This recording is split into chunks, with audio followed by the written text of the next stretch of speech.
नमस्कार, बहुत स्वागत है आपका। सुदर्शन न्यूज देख रहे हैं आप। आपके साथ मैं हूं विकास ब्रजेश सक्सेना। मध्य प्रदेश के छिंदवाड़ा के मैगदून गांव में एक युवती से लव जिहाद का मामला सामने आया, जहां इसको लेकर जिला प्रशासन ने जिहादी नफीस के मकान पर बुलडोजर एक्शन का अल्टीमेटम जारी कर दिया है। बीजेपी के किसान मोर्चा के प्रदेश कार्यकारिणी सदस्य संदीप रघुवंशी ने जिहादी के ऊपर सख्त कार्रवाई करने की मांग की है। रघुवंशी ने सुदर्शन न्यूज को बताया कि पीड़ित युवती को जिहादी ने प्रेम जाल में फंसाकर उसका शोषण किया है और युवती का वीडियो और फोटो वायरल कर दिया। मामला छिंदवाड़ा जिले के चांद थाना क्षेत्र के लालगांव मैगदून का बताया जा रहा है। आपको बता दें, प्रशासन ने एक नोटिस भी उसको दिया है। जिहादी को सूचित भी किया था कि उसका निर्माण अवैध है, इसके लिए उसे 23 अगस्त के बाद बुलडोजर से तोड़ दिया जाएगा। कल नोटिस का आखिरी दिन था और आज 24 अगस्त यानी आज बुलडोजर एक्शन देखने को मिल सकता है। जिहादी के ऊपर यह बड़ी कार्रवाई प्रशासन की तरफ से की जा रही है। नफीस इसका नाम बताया जा रहा है। इसके घर पर बुलडोजर एक्शन होगा। मध्य प्रदेश के छिंदवाड़ा में लव जिहाद का एक और मामला सामने आया है।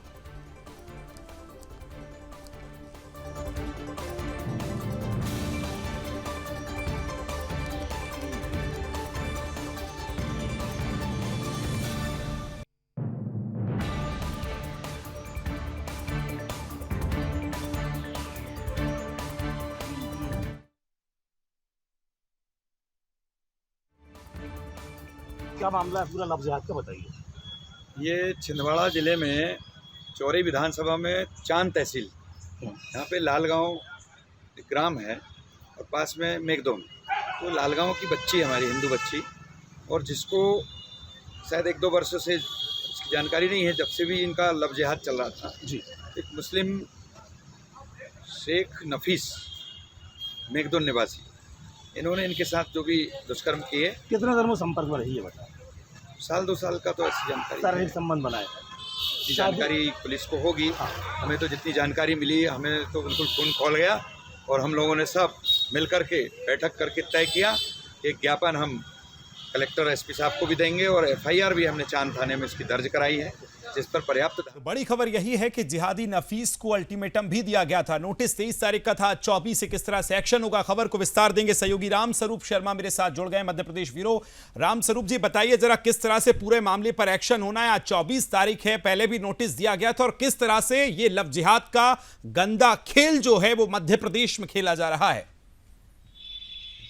देखिए, मैं सबसे पहले आपको बता दूं कि ये जो गंदा खेल आपने कहा है, ये न केवल मध्य प्रदेश में बल्कि पूरे भारत भर में जिहादियों की एक बड़ी मुहिम है। हिंदू लड़कियों को प्रेम जाल में फांसना, उनके फिर अश्लील वीडियो बनाना, फिर उन्हें ब्लैकमेल करना और ब्लैकमेल के जैसे कि मैं आपको बता दूं, राजस्थान का एक मामला सामने आया। एक मजार पे एक जिहादी ने एक लड़की को पहले फंसाया वहां मजार पे जाने वाली महिला को, फिर उसके बाद में उसकी सहेलियों को टारगेट किया, फिर उसके बाद में कुछ और दूसरी लड़कियों को किया। तो लगभग 1 सैकड़ों से ज्यादा महिलाएं और लड़कियां उस पूरे मामले में जुड़ी हुई नजर आई। जो बड़ा स्कैंडल था, उसके ऊपर अदालत ने अब जाकर फैसला लिया। देखिए, भारत में ये कोई आजकल की बात नहीं है, ये परंपरागत तरीके से ये 800 साल जिहादियों ने इस देश के ऊपर राज किया है। और इस दौरान ये जिहादियों का एक सबसे बड़ा जो चक्र कहा जाएगा कि इनकी 3 चीजों के ऊपर हिंदुओं की सबसे बड़ी नजर रहती है। हिंदुओं की महिलाओं के ऊपर, हिंदुओं के रोजगारों के ऊपर और उनके पद और पोजीशन के ऊपर। तो मैं सबसे पहले आपको बता दूं, मध्य प्रदेश के छिंदवाड़ा जिला जो कि कांग्रेस की जद में लंबे समय रहा है, कमलनाथ का ये पूरा इलाका है, वहां ये लंबे समय सांसद बने रहे हैं। और ज्यादातर जो सबसे बड़ी जो चीज है कि जिहादी वहीं पनपते हैं जहां वामपंथी पार्टियां होती हैं या कांग्रेस पार्टी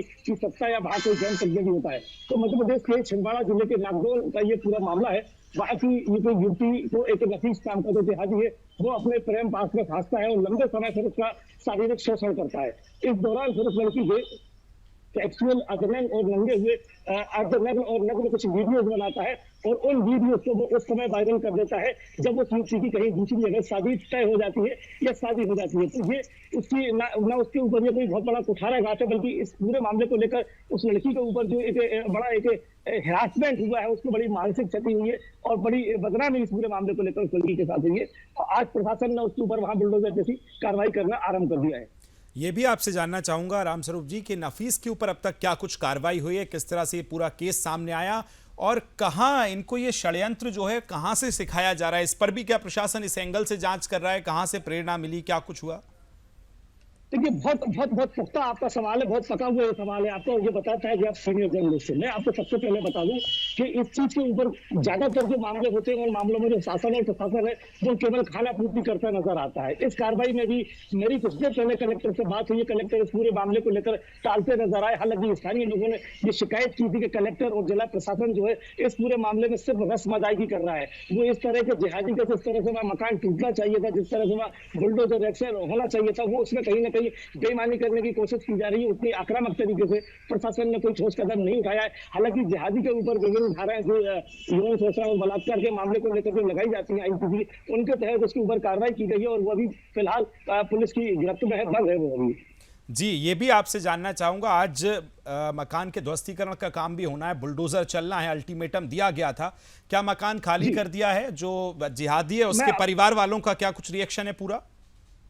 मैं यही आपको बता रहा हूं। मेरी वहां स्थानीय लोगों से कुछ देर पहले बात हुई, कुछ देर पहले मैंने कलेक्टर को फोन लगाया था।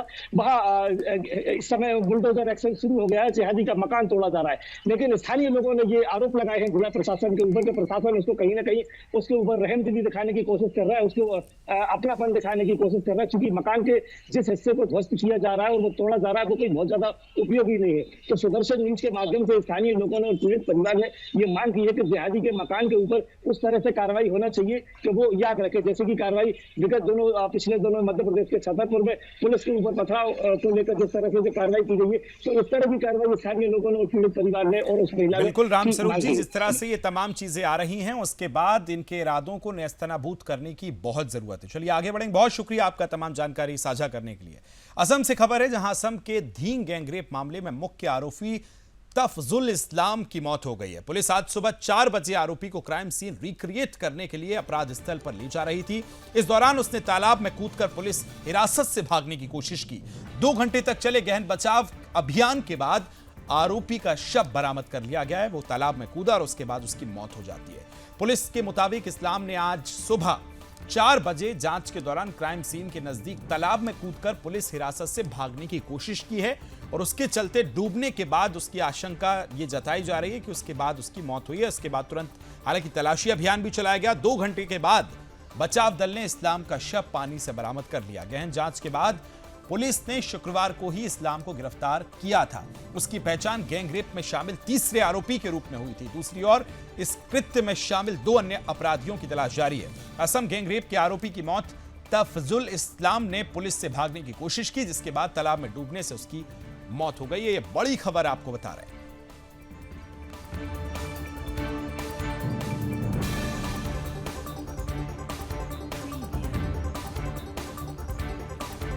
देखिए तस्वीरें आपको दिखा रहे हैं, ये जो तालाब जिसमें रेस्क्यू ऑपरेशन का काम चल रहा है, इसी तालाब में डूबने से तफजुल इस्लाम जो कि आरोपी है उसकी मौत हुई है। आपको बताएं कि बड़ी सामान्य सी प्रक्रिया है। जब पुलिस किसी सीन को रिक्रिएट करती है तो वहां पर ले जाती है, तमाम जो साक्ष्य हैं उनको जुटाने की कोशिश करती है और इसीलिए पुलिस तड़के सुबह 4 बजे इसको लेकर जा रही थी, इस आरोपी को, लेकिन हिरासत से भागने की कोशिश की और भागने की कोशिश की तो जहां सीन रिक्रिएट होना था उसके ठीक बगल में यह तालाब था जहां यह कूद जाता है, पुलिस से भागने की कोशिश करता है, पुलिस पूछताछ करती है, पीछे जाती है तो वहां नहीं मिलता, सर्च ऑपरेशन चलाया जाता है। इस तालाब में पुलिस इसको ढूंढने के लिए 2 घंटे तक रेस्क्यू ऑपरेशन चलाती है। इसके बाद इसकी डेड बॉडी मिल जाती है। हालांकि अब यह भी इस पूरे मामले पर जांच की जा रही है। 2 अन्य आरोपी जो हैं इस पूरे मामले में उनकी भी तलाश की जा रही है। लेकिन बड़ा अपडेट यही है कि तस्लीम जो है उसकी मौत हो गई है। असम गैंगरेप के आरोपी की मौत, यह तीसरा आरोपी बताया जा रहा है तफजुल इस्लाम, तालाब में डूबने से इसकी मौत हो गई।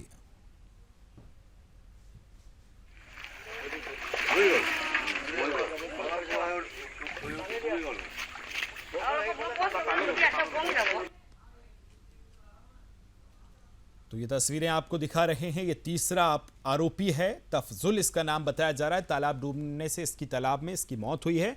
और ये भी आपको बता दें कि जो गैंगरेप हुआ था उसमें बाकी आरोपियों की तलाश चली जा रही है। 3 मुख्य आरोपी थे, तीसरा ये तफजुल था जिसकी तालाब में डूबने से मौत हुई है। 2 और आरोपियों की तलाश की जा रही है। हालांकि लोग जो हैं वो लगातार कैंडल मार्च निकाल रहे हैं, प्रदर्शन कर रहे हैं और उम्मीद है कि जल्द ही 2 जो अन्य आरोपी हैं उनको भी पुलिस गिरफ्त में लेगी, हिरासत में लेगी। और ये तस्वीरें आपको दिखा रहे हैं तफजुल इस्लाम पुलिस से भागने की ये कोशिश कर रहा था।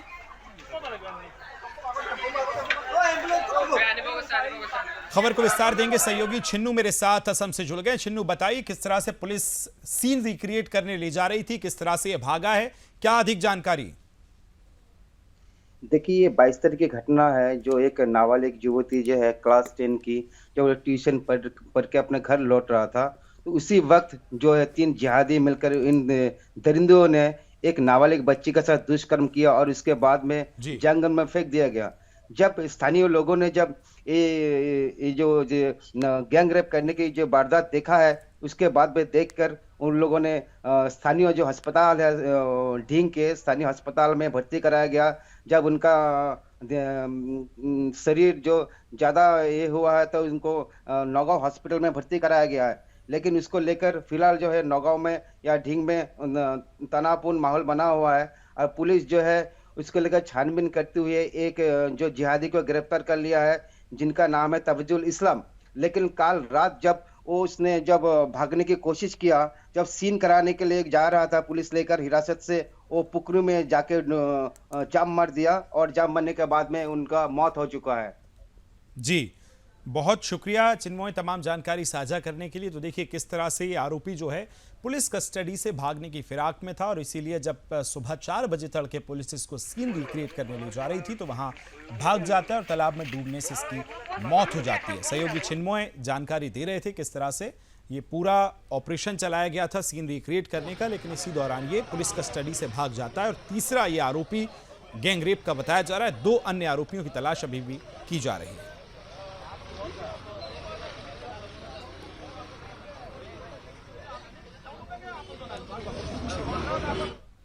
मध्य प्रदेश के छतरपुर में थाने पर पथराव करने वाले आरोपियों का पुलिस ने शहर में जुलूस निकाला है। आपको बता दें कि छतरपुर के कोतवाली से महल तिराहा तक परेड कर रहे इन जिहादियों को छतरपुर पुलिस पर पत्थरों से इन्होंने हमला किया था, जिसमें टीआई समेत 2 पुलिसकर्मी घायल हो गए थे और उन्हें आईसीयू में भर्ती करने की नौबत आ गई थी। हालांकि पुलिसकर्मी अब खतरे से बाहर हैं। वहीं मुख्य आरोपी के अवैध घर पर बुलडोजर से कार्रवाई कर दी गई है। छतरपुर से ये खबर आपको बता रहे हैं। यहाँ देखिए किस तरह से अब मार्च भी निकाला जा रहा है।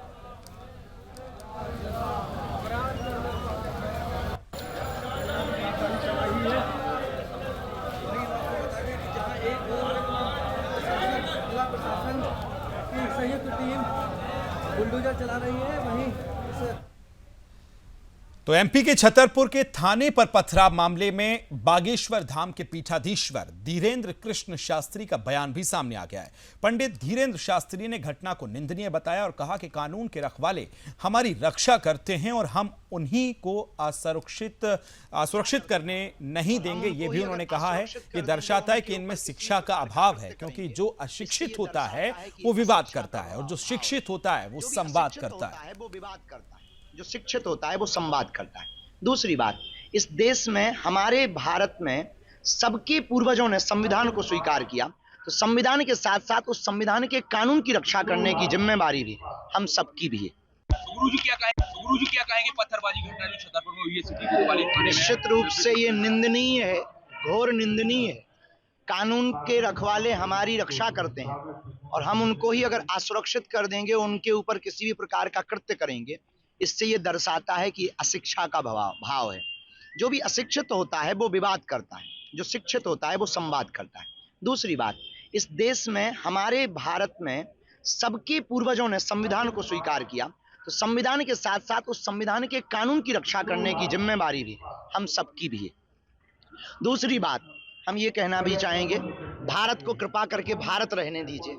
इसे बांग्लादेश बनाने की कोशिश और श्रीलंका बनाने की कोशिश मत कीजिए। ये भारत है साहब, राम का राष्ट्र है, शांति का राष्ट्र है। यहाँ शांति से वार्तालाप किया जा सकता है। लेकिन पुलिस प्रशासन को धन्यवाद, उन्होंने सहनशीलता भी दिखाई और कृत्य करने वालों के ऊपर कठोर कार्रवाई भी की। इससे एक नई लाइन खींच दी कि अगर आप गलत करोगे तो छत से जुदा घर हो ही जाएगा। धन्यवाद। तरीके का कार्रवाई होना चाहिए अगर खाकी पर हमले होते हैं इस तरीके से जो करते हैं। बेझिझक, देखो वो हमारी रक्षा में, जैसे ये लोग रक्षक हैं, अगर रक्षक के ऊपर कुछ हो जाएगा तो ये जिसकी रक्षा में है उसका क्या होगा। तो हमारे कानून के रक्षक हैं वो, पुलिस की वर्दी हमारी इस देश की कानून की रक्षक है, तो निश्चित रूप से वो सुरक्षा में रहेंगे तब तो हम लोग सुरक्षा में रहेंगे, और वो ही अगर नहीं रहेंगे तो हम लोगों की रक्षा कौन करेगा। धन्यवाद। आज गुरुजी क्या कहेंगे पत्थरबाजी घटना जो छतरपुर में हुई है सिटी कोतवाली थाने में? निश्चित रूप से ये निंदनीय है, घोर निंदनीय है।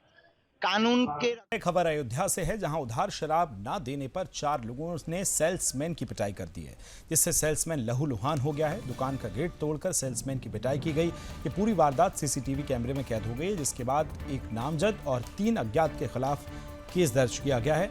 आपको बता दें कि नामजद आरोपी गिरफ्तार हो गया। ये पूरा मामला थाना महाराजगंज के अरवत शराब ठेके का बताया जा रहा है।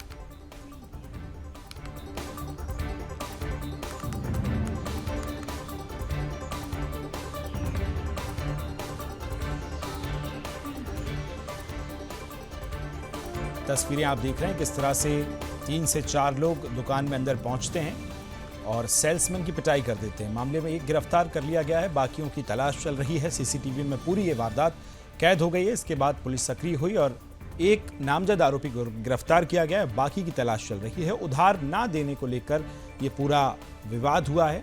देखिए, सेल्समैन के पास ये लोग पहुंचते हैं और जब सेल्समैन मना कर देता है उधार देने से, तो इसके बाद ये उपद्रवी लोग इस सेल्समैन की पिटाई कर देते हैं। महाराजगंज अयोध्या से पूरा मामला सामने आया है।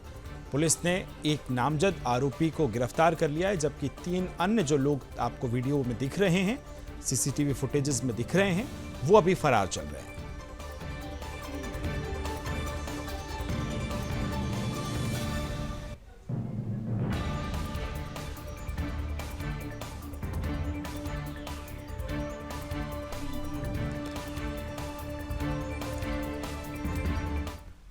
पूरे देश और विदेशों में भगवान श्री कृष्ण जन्मोत्सव को लेकर धूम मची हुई है। ऐसे में नोएडा के सेक्टर 24 स्थित थाना क्षेत्र में मौजूद इस्कॉन मंदिर में जन्माष्टमी को लेकर तैयारियां जोरों पर हैं। इस वर्ष इस मंदिर में जन्माष्टमी के पावन पवित्र अवसर पर हजारों की संख्या में श्रद्धालु एकत्रित होते हैं।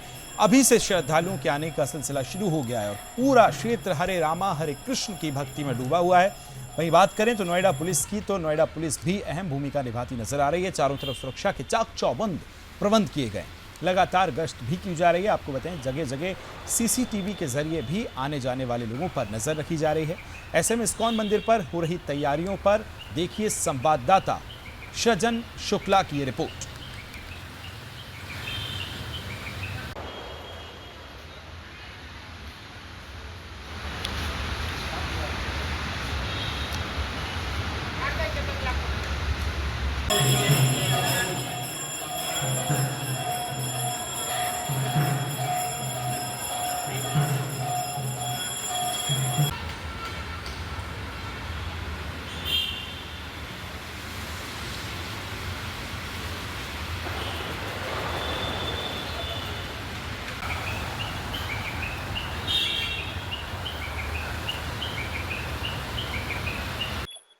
जिस तरह से पूरी दुनिया में श्री कृष्ण जन्माष्टमी के जन्मोत्सव को लेकर काफी हर्ष का माहौल है और श्री कृष्ण जन्माष्टमी में कुछ ही दिन शेष हैं।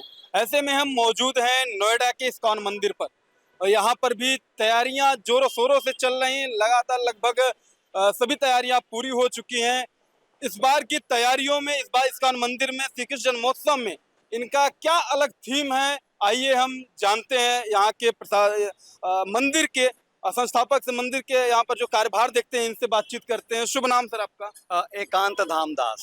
सर्वप्रथम तो सुदर्शन न्यूज में आपका बहुत बहुत स्वागत है। हरे कृष्णा, धन्यवाद। क्या क्या तैयारियां अभी तक यहाँ पर हो चुकी हैं? जी, तो जैसा कि आप देख रहे हैं, उत्सव का माहौल ऑलरेडी बन चुका है और श्री कृष्ण जन्माष्टमी महोत्सव सोमवार 26 अगस्त को मनाया जाएगा और उसके लिए हम लोगों ने यहाँ पर तैयारी कर ली है, क्योंकि यहाँ पर लगभग 4 से 5 लाख लोग हर साल यहाँ पर दर्शन के लिए आते हैं। तो श्रद्धालुओं को किसी प्रकार की असुविधा ना हो, सभी सुविधा पूर्वक प्रसन्नता पूर्वक दर्शन कर पाएं, उसको लेते हुए हम यहाँ पर सारी तैयारियां कर रहे हैं। काफी बृहद रूप से और काफी अच्छे तरीके से यहाँ पर सजावट का कार्य पूरा हो चुका है। फिलहाल के लिए इतना ही। अपने सहयोगी चंदन के साथ सृजन शुक्ला, सुदर्शन न्यूज, नोएडा। चलिए आगे बढ़ेंगे। कलकत्ता हाई कोर्ट से बंगाल सरकार को झटका लगा है। सीबीआई को सौंपी गई आरजीकर अस्पताल की जांच। पुलिस आज सभी दस्तावेज सीबीआई को सौंपेगी। संदीप घोष समेत 7 लोगों के पॉलीग्राफ टेस्ट को मंजूरी दी गई है। ये बड़ी खबर आपको बता रहे हैं, बंगाल सरकार को कोलकाता हाईकोर्ट से फिर झटका लगा है। हाईकोर्ट ने शुक्रवार को सरकारी आरजीकर मेडिकल कॉलेज और अस्पताल में कथित वित्तीय अनियमितताओं की जांच सीबीआई को सौंपने का आदेश दिया। अब तक वित्तीय अनियमितताओं की अगर बात की जाए तो जो जांच है वो राज्य सरकार द्वारा गठित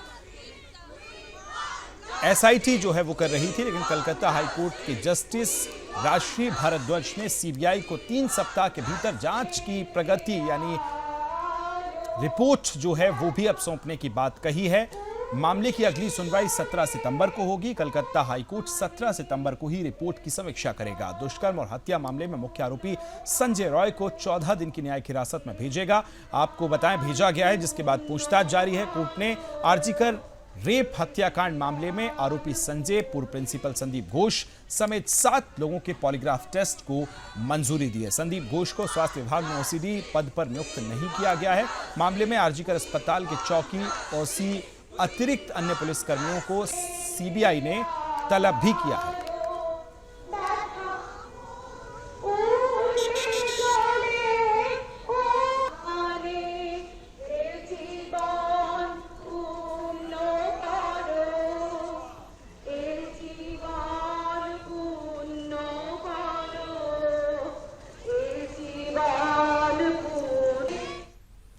कोलकाता में ट्रेनी डॉक्टर की रेप मर्डर मामले में मुख्यमंत्री ममता बनर्जी लगातार घिर रही हैं।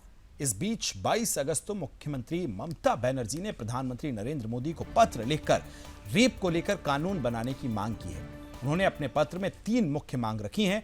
सुप्रीम कोर्ट की ओर से लगातार सीएम ममता बनर्जी पर सवाल खड़े किए जा रहे हैं, जिसके बाद सीएम ममता बनर्जी की पीएम मोदी को लिखी चिट्ठी पर जमकर पॉलिटिक्स हो रही है।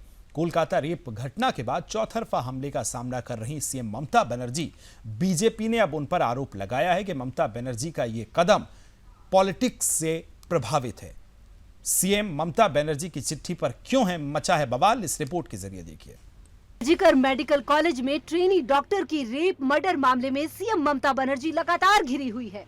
पिछले दिनों सुप्रीम कोर्ट ने इस मामले पर सुनवाई करते हुए सरकार पर कई सवाल खड़े किए थे, लेकिन इन सबके बीच 22 अगस्त को मुख्यमंत्री ममता बनर्जी ने प्रधानमंत्री नरेंद्र मोदी को पत्र लिखा। उन्होंने रेप जैसे घिनौने अपराध के लिए केंद्र सरकार से कठोर कानून बनाने की मांग की है। उन्होंने अपने पत्र में 3 बड़ी बातें कही है।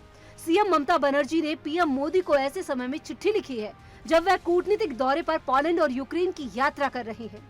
सुप्रीम कोर्ट की ओर से लगातार सीएम ममता बनर्जी पर सवाल खड़े किए जा रहे हैं। कोलकाता पुलिस की लापरवाही और अस्पताल प्रशासन की लापरवाही पर सुप्रीम कोर्ट सख्त टिप्पणी कर चुकी है, जिसके बाद सीएम ममता बनर्जी की पीएम मोदी को लिखी चिट्ठी पर जमकर राजनीति हो रही है। कोलकाता रेप घटना के बाद चौतरफा हमले का सामना कर रही सीएम ममता बनर्जी ने पीएम मोदी को केंद्र के स्तर पर इसे रोकने के लिए सख्त कानून बनाए जाने की बात कही। बीजेपी ने ममता बनर्जी के इस कदम को राजनीति से प्रेरित बताया है।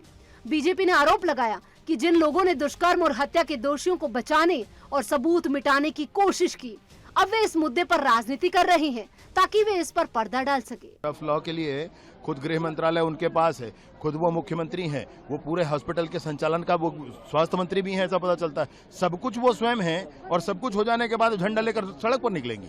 जिम्मेवारी है उनकी, इस्तीफा देना चाहिए पहले उनको। उन्होंने आगे कहा कि ममता बनर्जी का पाप बेनकाब हो गया है।